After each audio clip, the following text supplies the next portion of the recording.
E aí? Caião, mais duas de igreja aqui, só Tá. para sair. Caio, sou de uma igreja onde o pastor dessa igreja me apresentou o papo de graça. Uhum. Mas vejo que na igreja dele, ele não pode aplicar o puro evangelho. Uhum. Como você nos orienta, devido que quem manda na igreja é a família dos que fundaram a igreja, ou seja, o conselho. Uhum. Fica inteiramente chateado por ele não poder aplicar os princípios do puro evangelho. Por exemplo, uma irmã cometeu um adultério. Uhum. Ela foi afastada do que fazia no ministério. Passado um tempo, ela se arrependeu e se humilhou. Pediu o pastor para aceitá-lo de volta na igreja.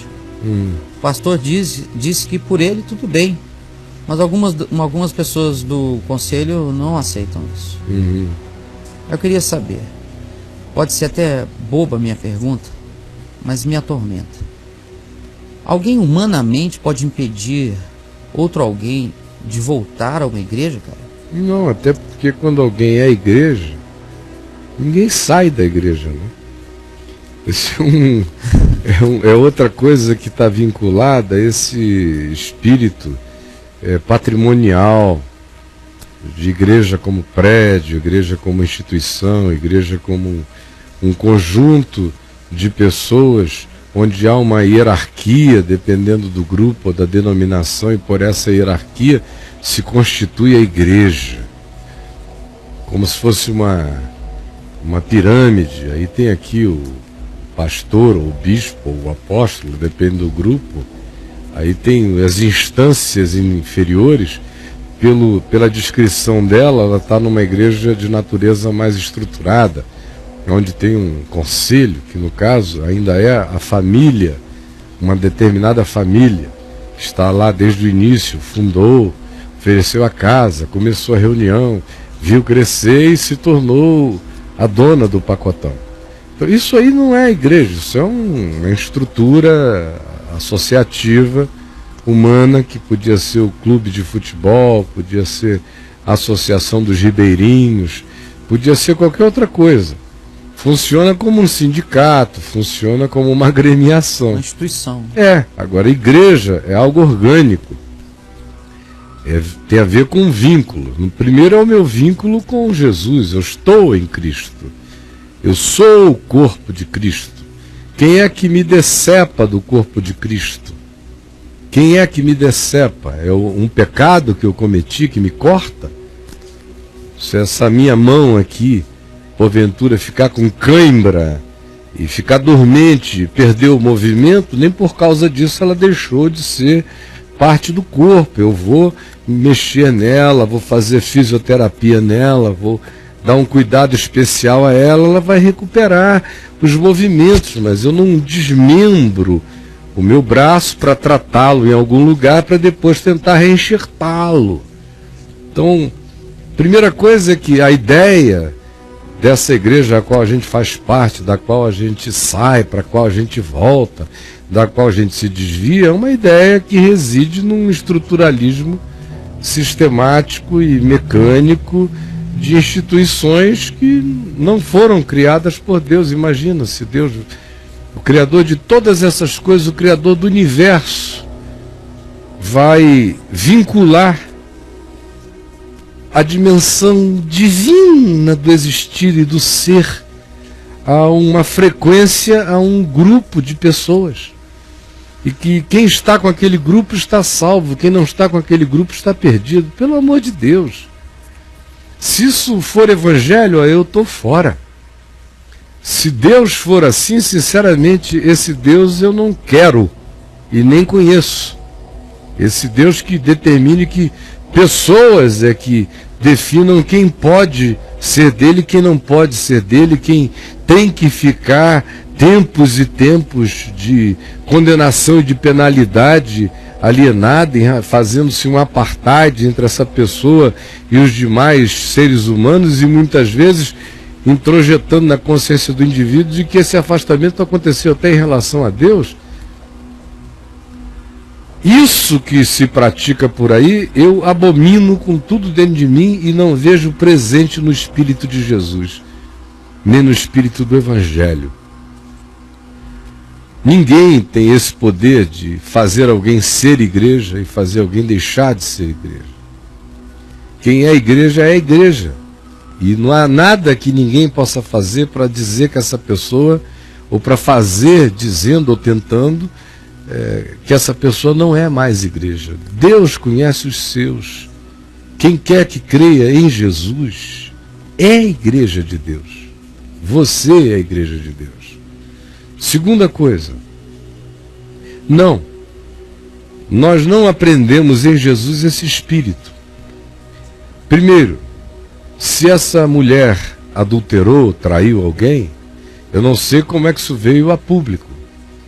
Se foi o marido que contou, se foi alguém que descobriu, foi lá, bateu a língua, se ela numa crise de agonia falou com alguém, e esse alguém tornou isso público, eu não sei qual foi o processo, nem me interessa, eles são todos muito perversinhos, porque o que eu encontro no espírito do corpo de Cristo é o contrário.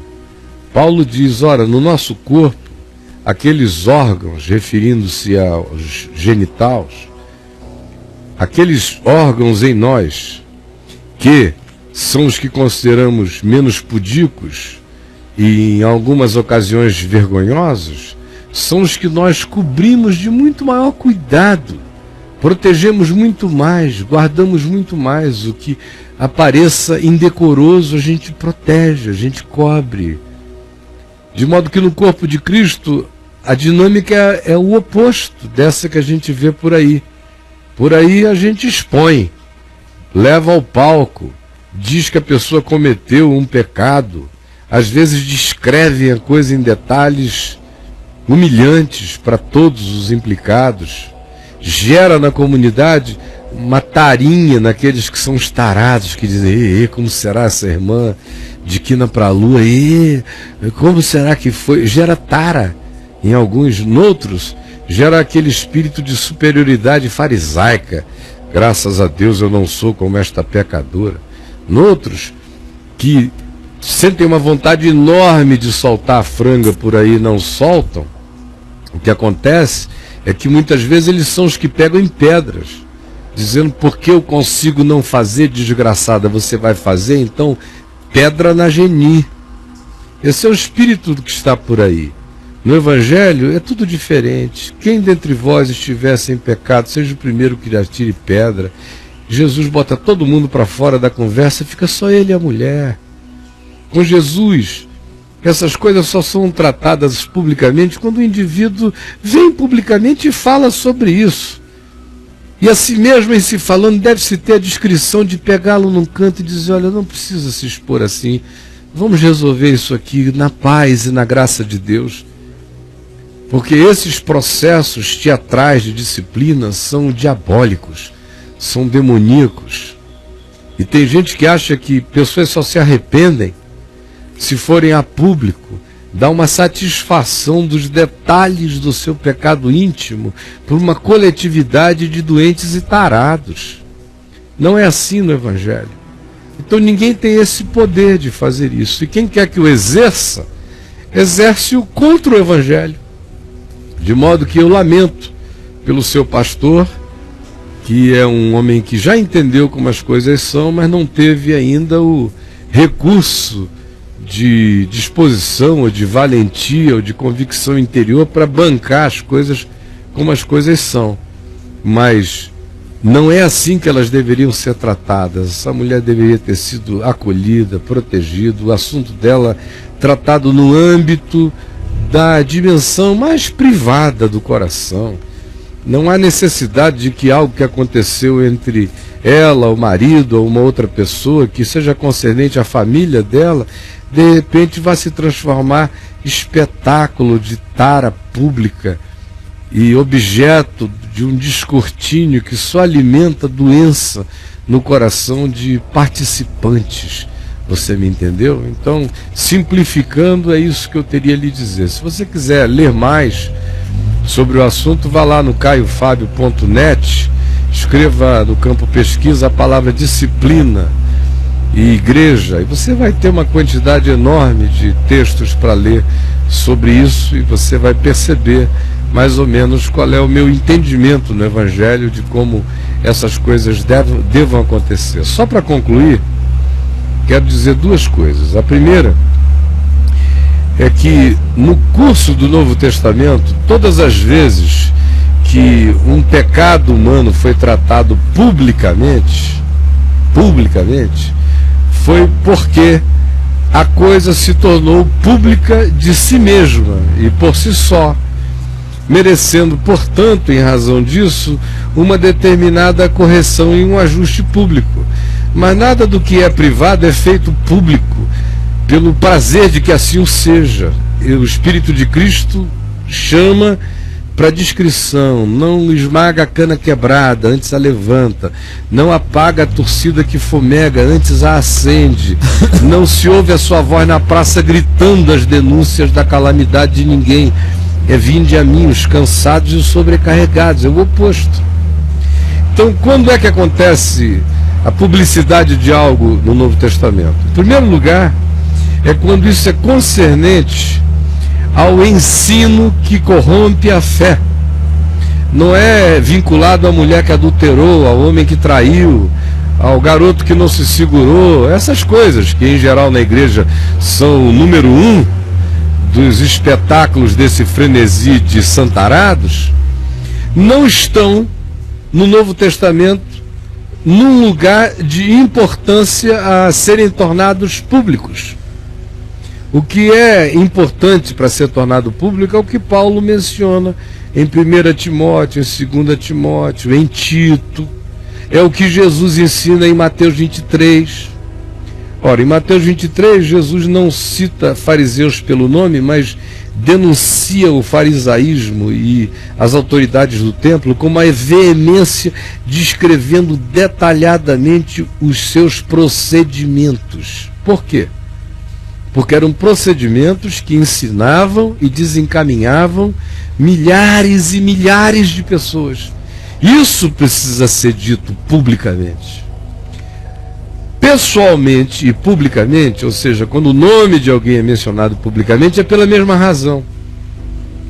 Como Paulo, que denuncia Himeneu e Fileto como pessoas que estavam corrompendo a fé como um câncer, ensinando perversões do Evangelho, ele os denuncia pelo nome, porque se tratava de algo que em si mesmo carregava a semente da corrupção pública, que era o ensino distorcido. Esse é o aspecto que você encontra no Novo Testamento sendo o único que valida esse tipo de disciplina pública, de exortação pública, como Paulo fez com Pedro, e a gente vê lá em Gálatas, como Paulo teve a coragem de levantar-se publicamente e repreender Pedro, dizendo: você está agindo contra a graça de Deus aqui. E eu não posso aceitar que essas pessoas que são ensinadas por nós vejam essa incoerência. Leia lá Gálatas, do capítulo 2 em diante, é Paulo falando com Pedro, na presença de irmãos, aquele capítulo 2 inteiro. Então, esse é o caso. Quando se trata de pecados pessoais, a gente trata na pessoalidade. E a pessoa tem que ser alguém que busque a ajuda. A gente também não sai se metendo só porque soube que uma irmãzinha ou deu bandeira, foi vista com alguém. A gente ora, a gente espera. Deus é Deus dela também. A gente continua ensinando a palavra e sabendo que o Espírito vai falar com ela quando quiser falar, e ela vai nos procurar ou vai tomar as medidas que sejam necessárias, porque Deus é Deus dela também. O que passa disso, minha amiga, é sempre um intervencionismo humano perverso. É o espírito da religião, das inquisições, das fogueiras, dos apedrejamentos, das maldades, que não tem lugar, não tem que ter lugar no nosso coração, porque não encontram amparo no Evangelho, entendeu?